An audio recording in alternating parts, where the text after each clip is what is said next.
એ શીખાડતા. આજે એ જ પાઠમાં આપણે ફરીથી અમૃત કાકાના ફળોળ વિશે આખો પાઠ આવે છે એ આજે આપણે સમજીશું. બજાર છે. આપણને ખબર જ છે કે બજારમાં બધા જ લોકો હોય છે, શાકભાજી વાળા હોય છે, કપડા વાળા હોય છે, ત્યારે આપણે બધી જ ખરીદી બજારમાંથી કરતા હોય છે. એ બજાર વિશેનું આખું વર્ણન અહીંયા આપ્યું છે તે આપણે જાણીએ. પૃથ્વીપુરના બજારમાં રોજ જેવી ભીડ જામી હતી. આર્ય મોબાઈલમાં બજારનો વિડીયો ઉતારતો હતો. સકડાભાઈની શાકભાજીની લારી ધીમે ધીમે આગળ જતી હતી. બટાકા, રીંગણ, કોબી, ફુલેવર, કોળું, દૂધી. નજીકમાં પ્રકાશભાઈ અને દર્શનાબેન કપડાની લારીઓની તૂટતી માટે કપડાં ખરીદતા હતા. બાજુમાં મુકેશભાઈ બ્રશ, કાસ્કો, તેલ વગેરે ખરીદી થેલીમાં મૂકતા હતા. એટલે ટૂંકમાં આપણે બજારમાં જઈએ તો બજારમાં શાકભાજીની લારી હોય, કટલેરી વાળો હોય અને ઘણા બધા દુકાનવાળા હોય છે. આ પૃથ્વીપુરના બજારની વાત કરે છે. એમાં આર્યન નામનો છોકરો એ આખું બજારનો વિડીયો બનાવતો હોય છે કે બજાર કેવું હોય છે. તો બજારમાં તારા સકડાભાઈ નામના એક વ્યક્તિ હોય છે, તે શાકભાજીની લારી લઈને ઊભા હોય છે. એની લારીમાં એટલે કે સકડાભાઈની લારીમાં બટાકા, રીંગણ, કોબી, ફુલેવર, કોળું, દૂધી બધું એની શાકભાજીની લારીમાં હોય છે. બીજા હતા એની બાજુમાં જ પ્રકાશભાઈ અને દર્શનાબેન કપડાની લારી એની કુર્તી માટે કપડાં ખરીદતા હતા. એટલે પ્રકાશભાઈ અને દર્શનાબેન તેમની છોકરી માટે કપડાં લેતા હતા અને મુકેશભાઈ જે હતા તે બ્રશ, નાસ્તો, તેલ વગેરે ખરીદી થેલીમાં મૂકતા હતા. હવે ત્યાં જ હર્ષદભાઈ તેમની કીચુક કીચુક અવાજ કરતી સાયકલ પર દૂધના કેન લટકાવી ક્લીન ક્લીન કરતા જતા હતા. હવે આ કોણ આવ્યું? હર્ષદભાઈ. તેમની પાસે શું હોય છે? સાયકલ. સાયકલમાં શું લટકાવેલું હોય છે? દૂધના કેન લટકાવેલા હોય છે. તો હર્ષદભાઈ દૂધના કેન લઈને સાયકલ પર જાય છે. હવે આપણને બધાને છોકરાઓને ખબર છે સાયકલ ચલાવતા હોય તો આપણને સાયકલમાંથી કેવો અવાજ આવે છે? ક્લીન ક્લીન અવાજ આવે છે. તો તેમની સાયકલમાંથી ક્લીન ક્લીન કરતા જાય છે. હવે આગળ જઈએ તો આવે છે પાઠેશભાઈ. પાઠેશભાઈ પ્રેમિકાબેન હર્ષવર્ધનના ભાગથી સ્કૂટર દબાઈ ગયું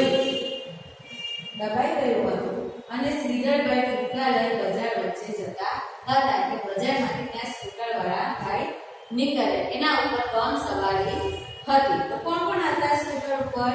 પાઠેશભાઈ, પ્રેમિલાબેન અને હર્ષવર્ધનભાઈ. એમના 3 જણા બેઠા એટલે સ્કૂટરના વજન વધી જાય છે એટલે ગાડી દબાઈને ચાલે છે. અને ત્યાં શ્રીધરભાઈ ફુગ્ગા લઈ બજારમાં વચ્ચે હતા. એટલે શ્રીધરભાઈ હતા તે શું વેચતા હતા? ફુગ્ગા વેચતા હતા. હવે આગળ જઈએ તો ચંદ્રકાંત ચા વાળાની દુકાને તો થોડું જ હોય. આ ચંદ્રકાંતભાઈ શું વેચે છે? ચા. એટલે ચા પીવા માટે પણ ઘણા લોકો ત્યાં આવે છે. અમૃત કાકાનો બળદ બજારમાં ઘૂસ્યો. તેનું ડુંગર જેવું મોટું શરીર જોઈ કાકાએ નામ પાડેલું પડવળ. જેવું એનું નામ તેવું એનું કામ.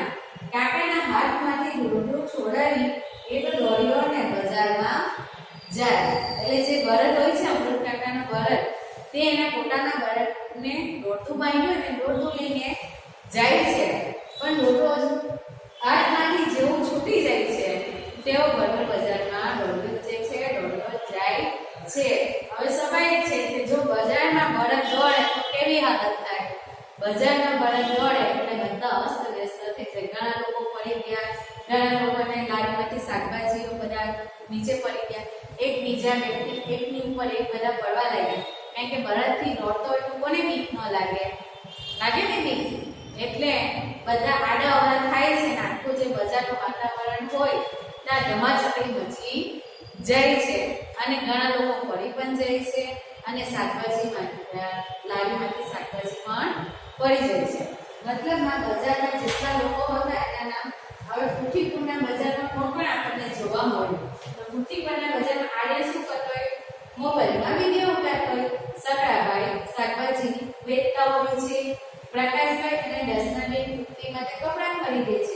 મૃગેશભાઈ પ્રકાશ પટેલ વગેરે રહે છે. આ હર્ષવર્ધનભાઈ દૂધના કેન લઈને સાયકલ પર ધીમ અવાજ કરતા જાય છે અને પાર્થેશભાઈ પ્રેમીલાબેન અને હર્ષવર્ધનભાઈ સ્કૂટર ઉપર હોય છે અને શ્રીધરભાઈ બજારમાં ફુગ્ગા વેચે છે. ચંદ્રકાંતભાઈ ચા વાળો હોય છે, તે ચાની દુકાને ચા બનાવતા હોય છે અને અમૃત કાકા ત્યાં પોતાનો બળદ લઈને જાય છે અને ધમાચક્રી એના હાથમાંથી દોરડું છૂટી જાય એટલે બળદ દોડતો ભાગે છે. એને પકડવા માટે અમૃત કાકા પણ પાછળ જાય. હવે આ પાઠ આપણે આગળ છે એના ઉપરથી આપણે કેટલા સવાલ જવાબ છે તે જોઈશું. તો પહેલા તો આપણે જે આ વાર્તા કરી છે એના વાક્ય છે, અહીંયા ઘણા વાક્ય આપણે 5 વાક્ય લખ્યા છે. એ 5 વાક્યો કેવા છે? આડાઅવળા છે. તો એને આપણે પહેલા સરખી રીતે ગોઠવવાનું છે. તો આપણા સૂચના શું છે? યોગ્ય ક્રમમાં શબ્દ ગોઠવી ફરીથી વાક્ય બનાવો. તો આપણે વાક્ય કેવું છે?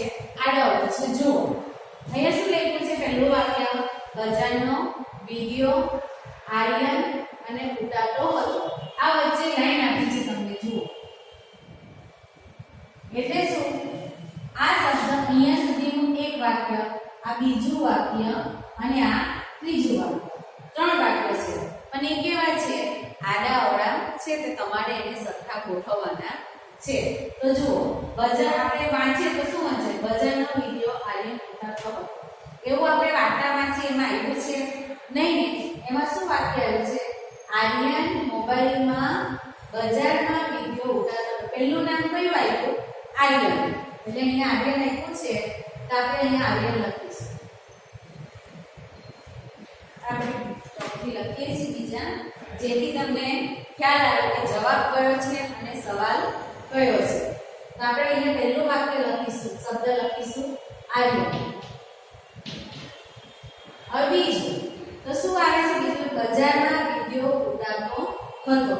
એટલે આ શબ્દ બીજો આવે છે બજારનો વિડિયો અને ત્રીજો આવશે ઉડાડતો હતો.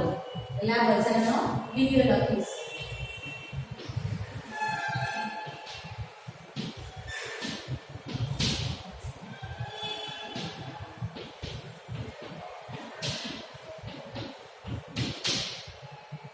હવે આપણે બીજું વાક્ય તેમાં પણ 3 શબ્દ છે. જુઓ, આ વાક્ય અહીંયા લાઈન હોય ત્યાં એક આખું વાક્ય પૂરું થાય એવા 3 વાક્ય આપેલા છે.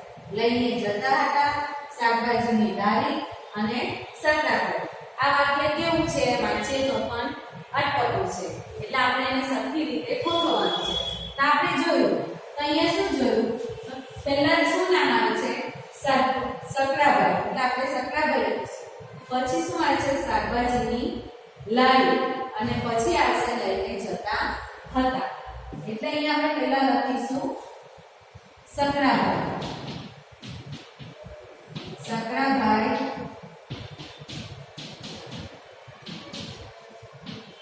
શાકભાજીની લારી લઈને જતા હતા.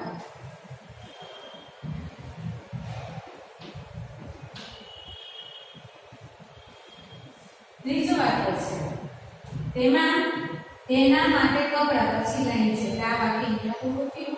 તૃપ્તિના મમ્મી પપ્પા અહીંયા લાઈન છે.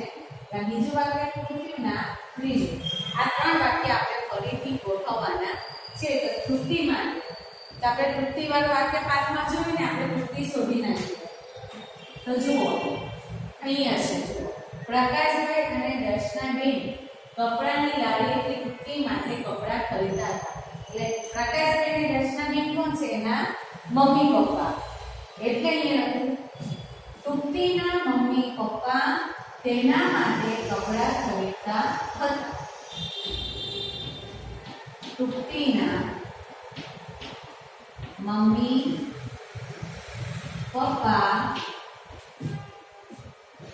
તેના માટે કપડા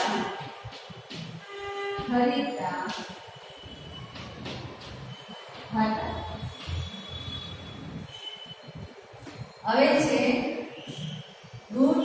ચોથું વાક્ય એમાં પણ જુઓ દૂધ વેચવા પછી લાઈન છે એટલે વાક્ય પૂરું.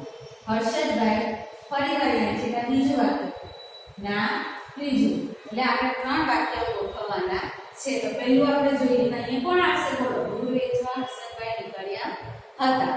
તો અહીંયા પહેલું નામ શું આવે છે? હર્ષદભાઈ. પછી દૂધ લઈને દૂધના કેન લટકાઈ કરતા જતા હતા. એટલે આપણે અહીંયા આવશે પહેલા શું આવશે? હર્ષદભાઈ. દૂધ વેચવા નીકળ્યા હતા. હવે અહીંયા પાંચમું વાક્ય પાછળ દોડ્યા. એક વાક્ય પૂરું થયું, તેમના બળ. બીજું વાક્ય પૂરું થયું ને અમૃત કાકા. આપણે જોતા જ વાક્ય સમજી જવાય કે પાછળ દોડ્યા એ છેલ્લે પ્રથમ આવે નહીં. એટલે આપણે પહેલા નામ લખીશું અમૃત કાકા.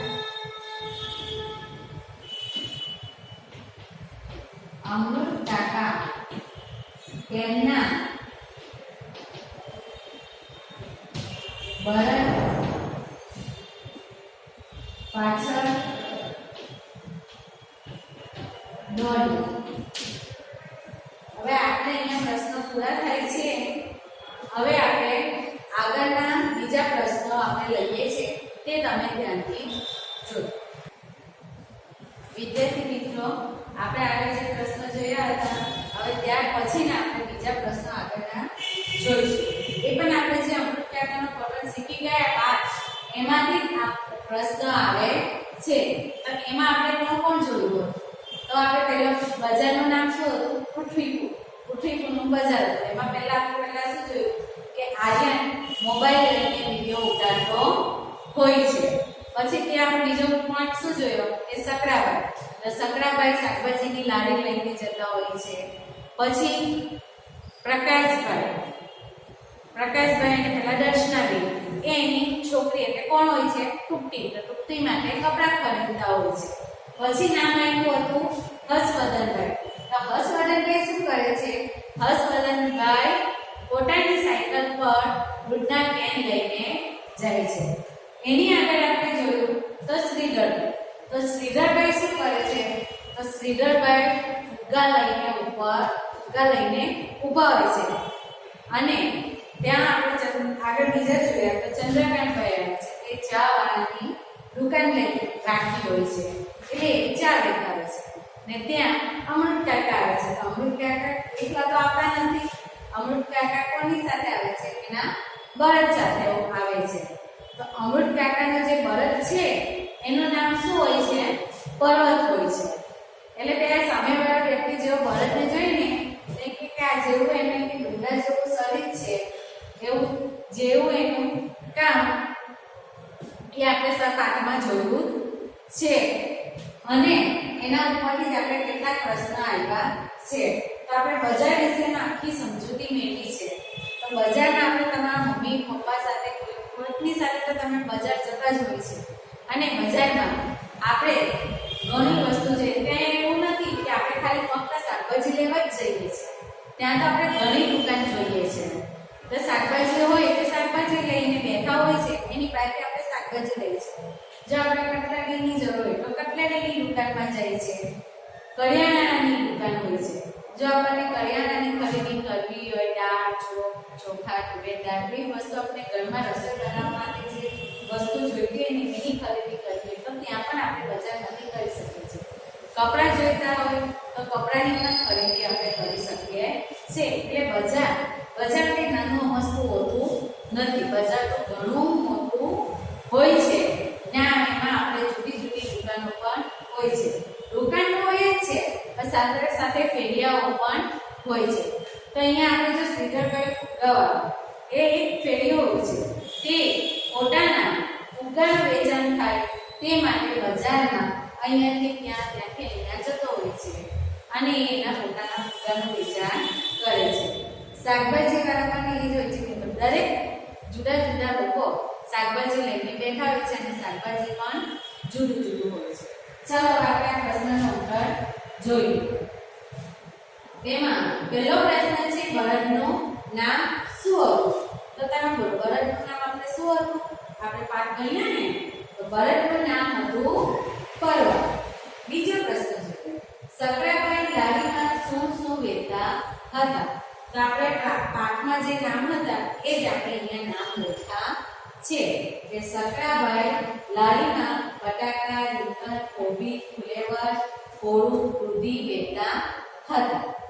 ત્રીજો પ્રશ્ન સાયકલની ઘંટડીનો કેવો અવાજ આવે છે?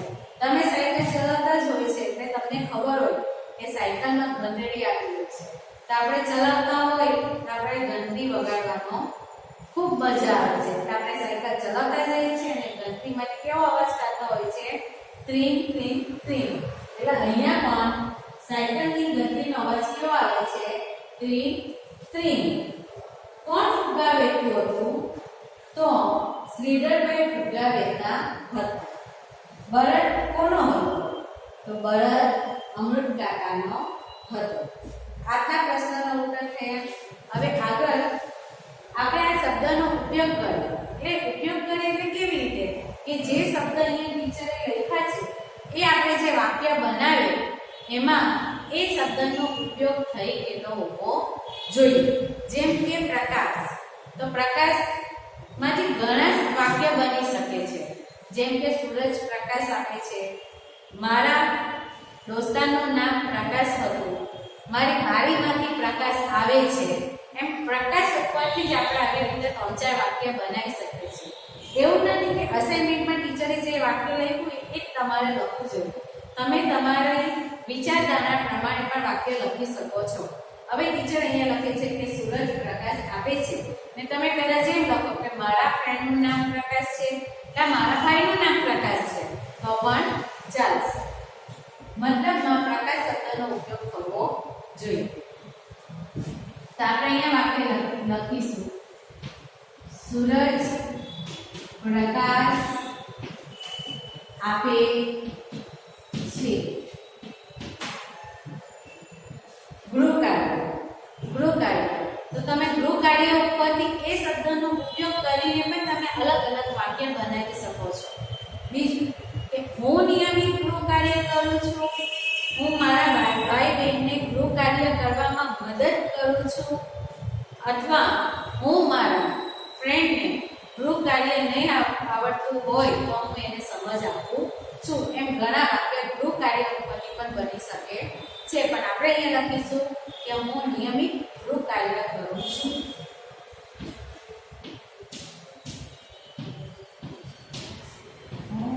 નિયમિત ગૃહકાર્ય